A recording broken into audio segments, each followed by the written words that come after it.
Com o voto dado pelo ministro Celso de Mello na última quarta-feira, o plenário do Supremo Tribunal Federal decidiu por 6 votos a 5 pela validade dos embargos infringentes, recurso que leva a um novo julgamento nas condenações e que o réu obteve ao menos 4 votos favoráveis. A decisão dará uma nova chance nos crimes de lavagem de dinheiro e formação de quadrilha para 12 dos 25 condenados no processo do Mensalão. Com isso, o encerramento da ação penal e o cumprimento das prisões que poderiam ocorrer ainda neste ano deve ficar para 2014.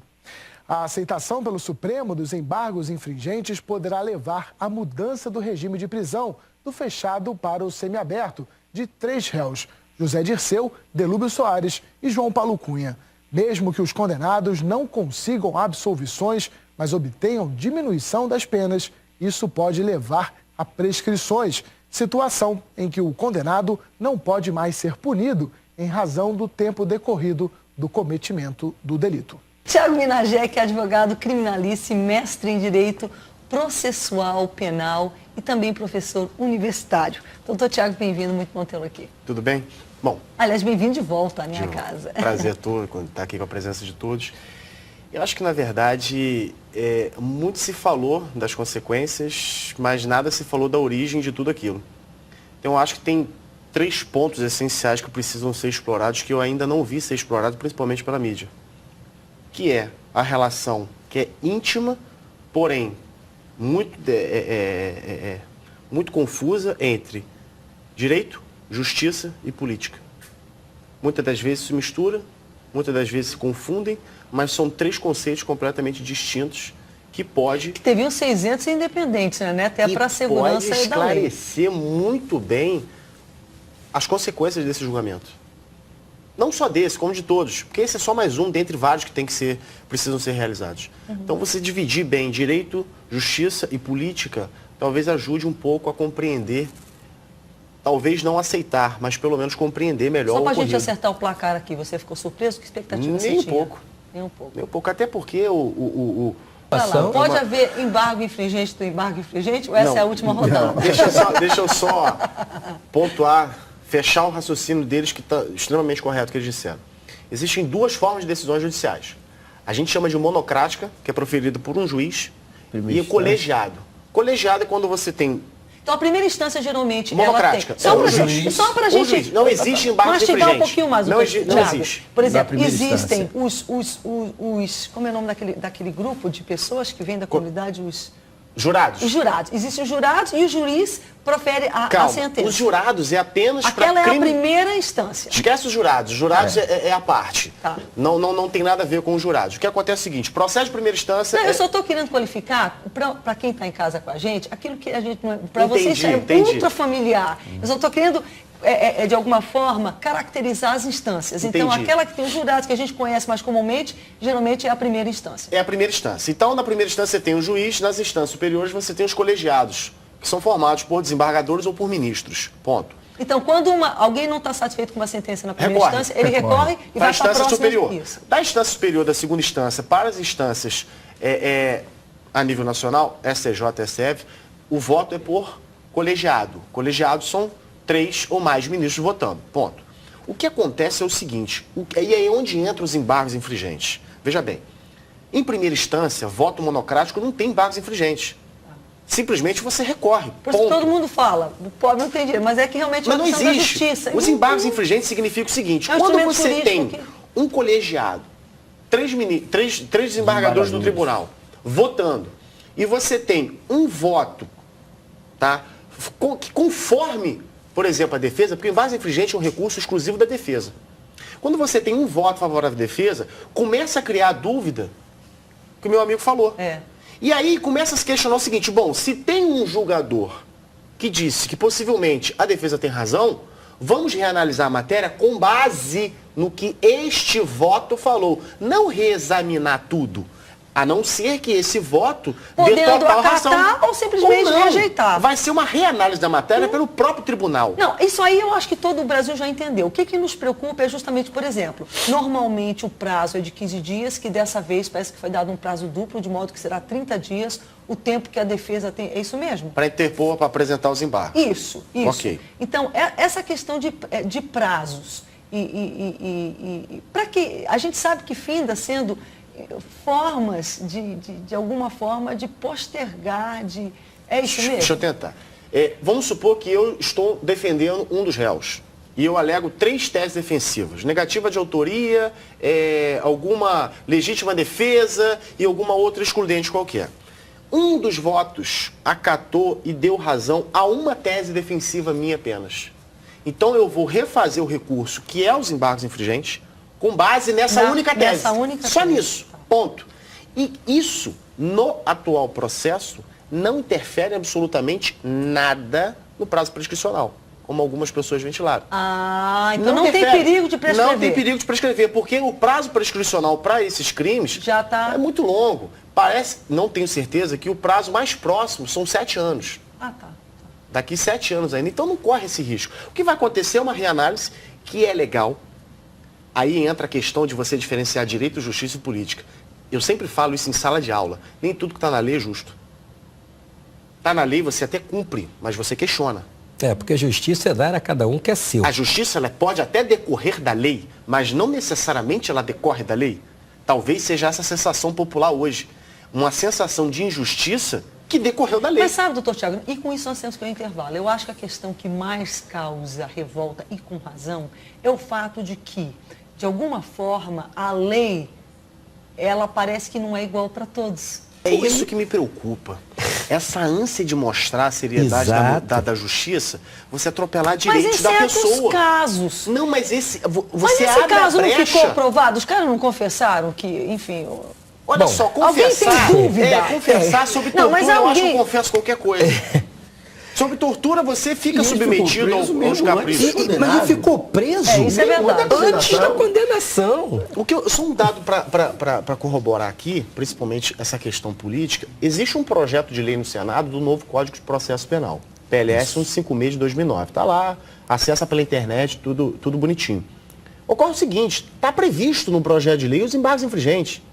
Se o embargos infringente fosse algo tão absurdo como estão dizendo que é, e aqui eu não estou querendo defender ninguém do processo, eu estou falando legalmente. Se o embargos infringente fosse algo tão absurdo, ele não constava no projeto de lei que vai entrar em vigor daqui sabe lá quantos anos, ainda para frente. Quer dizer, daqui em 2020, daqui 8, 7 anos, o embargo infringente vai dar normatizado. Na verdade, então, é um instrumento que visa que realmente a pessoa tenha o direito de se defender se há dúvida quanto à inocência dela ou não. Exatamente. Deixa eu só colocar uma questão aqui. Eu só acho que o que eu acho interessante na discussão é buscar debater se está certo ou errado, justo ou injusto.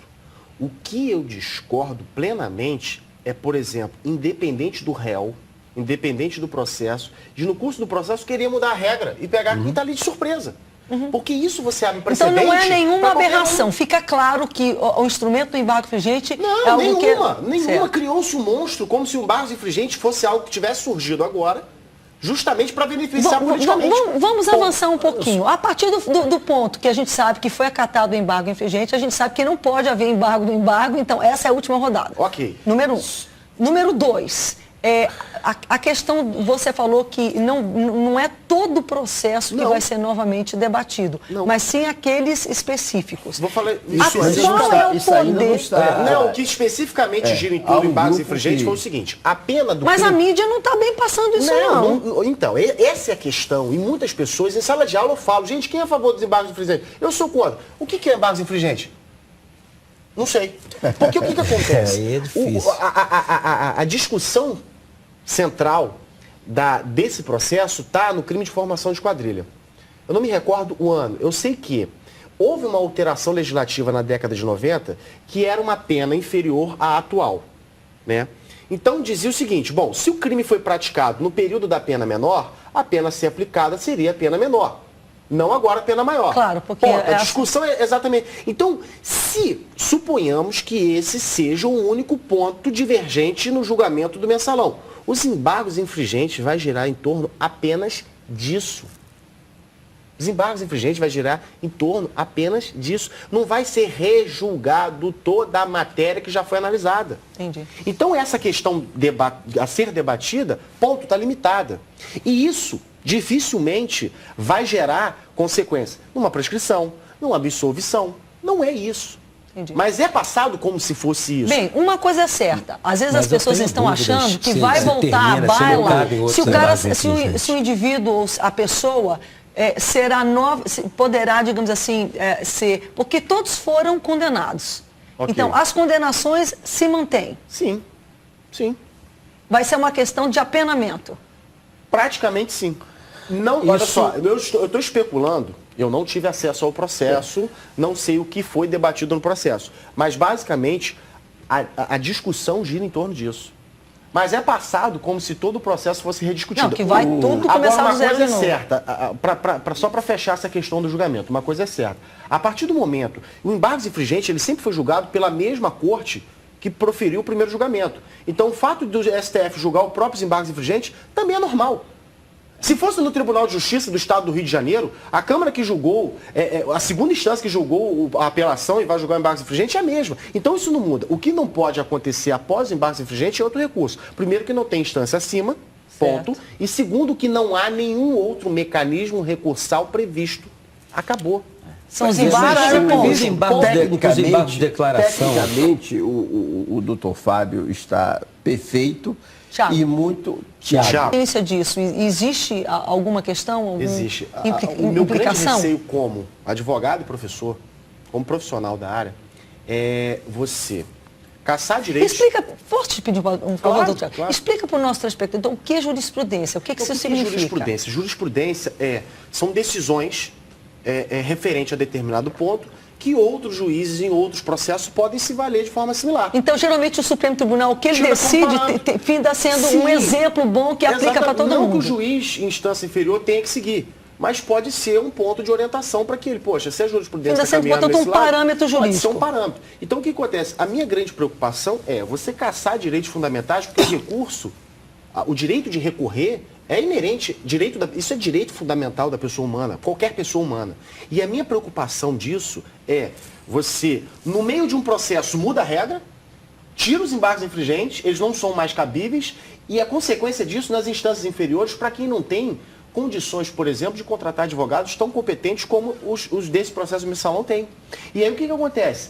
Pessoas que de nada têm a ver com essa situação acaba por um efeito dominó, a cascada também sendo prejudicada, porque vai falar, olha só, você também não tem direito. Você, portanto, acha que a questão do embargo infringente é algo que tem que ser mantido e é um instrumento legal? Ponto. É mantido, julgado. Se a condenação vai ser mantida, se vai mudar a pena ou não, é uma outra história. O que me incomoda nessa discussão é a possibilidade ou não de aceitabilidade do embargo infringente. Isso aí já foi, acho que já passado, essa discussão, né? Foi aceito. Tá. Agora, qual é o meu receio? Essa jurisprudência agora, de, vamos colocar assim, rejeição dos embargos infringentes, prejudicar quem não tem nada a ver com isso, porque uma coisa é fato. A justiça é igual para todos, a lei é igual para todos, vírgula.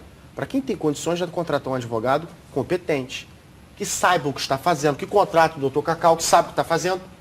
Agora, aquele que não tem condições, ele não tem como saber o que é embargos infringentes, porque quem defende ele talvez não tenha tanta capacidade técnica para isso. Não é só nem capacidade técnica, mas influência. Que hoje no Brasil, infelizmente... E aí imagina uma situação dessa, derrubando os influentes, como que não vai ser com quem não tem influência?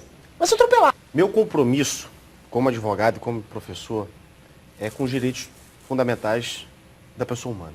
Ponto. Independente de quem esteja lá. Independente de ser o Zé Dirceu, que é uma figura pública, e o Zé Ninguém da favela, que ninguém conhece. O que eu acho que deve ser privilegiado e respeitado é o direito inerente à pessoa. Pouco importa quem seja a pessoa. Você não acha que foi respeitado, não? Ponto. Mais do que é suficiente? Mas é cabível, mas o que leva a dizer... É cabível e foi. Não, olha só, vamos lá. Foi respeitado, mas ainda tem mais direitos a serem respeitados? Ainda tem. Essa pressa pode gerar consequências desastrosas sociais. O clamor popular, muitas das vezes, da mesma forma que eu digo, que não só porque está na lei é justo, não só porque o povo quer, é o melhor, é o correto. Que é justo também, claro. Então, não é só porque o clamor popular quero condenação, esse é o melhor caminho. Que não estou defendendo. Com Jesus, por exemplo. Escolheram Barrabás. E aí? Foi a melhor escolha? Não sei. Não. Ponto. E aí, será que a condenação, todo mundo ser algemado hoje, não cabe embargos infringentes, foi o melhor caminho? Qual a consequência disso para os demais? Qual a consequência disso para o Zé Ninguém?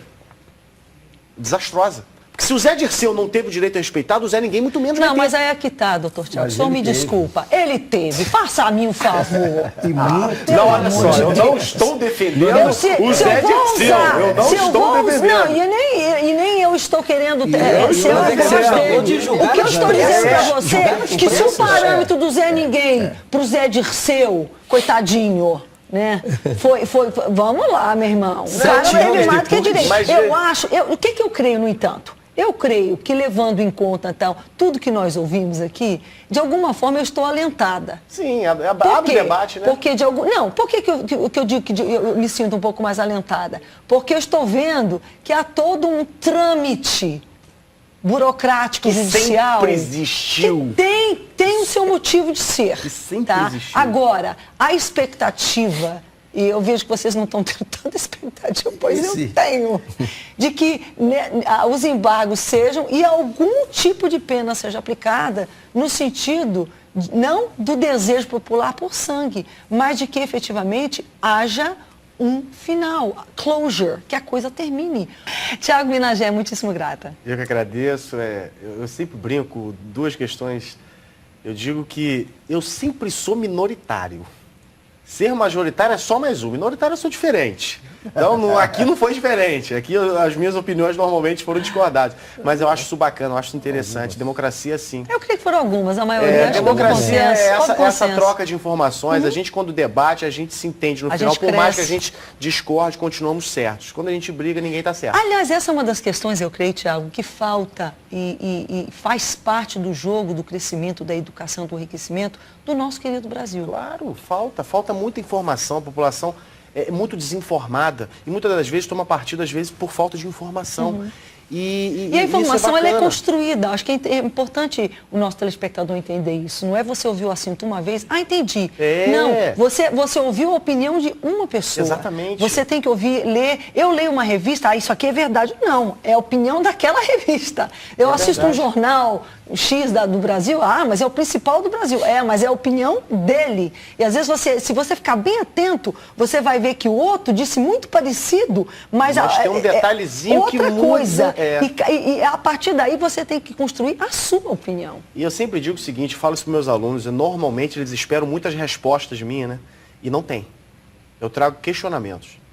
Eu acho que a formação da resposta tem que partir de cada um. A minha resposta pode não ser a sua, mas a minha opinião e o meu questionamento pode ajudar a construir a tua resposta. E a minha função, pelo menos eu trago isso comigo, é essa. É trazer questionamentos e abrir a mente para que o debate ocorra, para que as pessoas Uma coisa é certa, nós tivemos aqui hoje uma aula.